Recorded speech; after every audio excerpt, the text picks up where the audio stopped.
সে তো আর বিনা কারণে আপনার দায়িত্ব নিব না, অবশ্যই আপনাকে চাইবে জীবনসঙ্গী হিসেবে। সেক্ষেত্রে তার বয়স কেমন হতে হবে, দেখতে কেমন হবে? বয়স যেমনই হোক সমস্যা নাই, সে যদি একটা ভালো মনের মানুষ হয়, আমাকে সারা জীবন আগলায় রাখে, আমাকে ভালোবাসে, এইটুকুই তার কাছে চাওয়া। তার কাছে আমার কিছুই চাওয়ার নেই।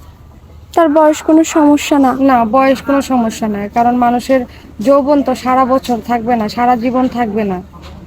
তার ব্যক্তিত্বটাই সারা জীবন থাকবে। হ্যাঁ। আপু, যদি কোনো বিবাহিত ভাই আপনাকে বিয়ে করতে চায়? সমস্যা নাই, সে বিবাহিত হলেও সমস্যা নাই, আমাকে যদি ভালোবাসে। আসলে ইসলাম ধর্মে লেখা আছে 4টা বিয়ে করা উচিত। এখন সে যদি আমাকে বিয়ে করে আমার কোনো আপত্তি নাই, তার যদি কোনো সমস্যা না থাকে। আচ্ছা আপু, আপনার সাথে যোগাযোগ করবে কিভাবে? তুমি যোগাযোগ করতে হবে।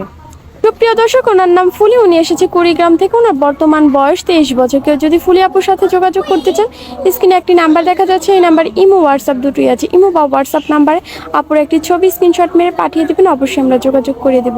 আপু, নামাজ কালাম পড়া হয়? জি আলহামদুলিল্লাহ, আমার যখন 8 বছর বয়স তখন থেকে আমি কোরআন শরীফ পড়ি। বাংলা কতদূর পড়ার সুযোগ পেয়েছিলেন? ইন্টার সেকেন্ড ইয়ার পর্যন্ত, তারপরে বাবা মারা গেছে, আর পড়ালেখা করতে পারি না। কেউ যদি পড়াতে চায় পড়বেন? তাহলে তো আলহামদুলিল্লাহ। আচ্ছা আপু, ভালো থাকবেন। আসসালামু আলাইকুম। ওয়ালাইকুম সালাম।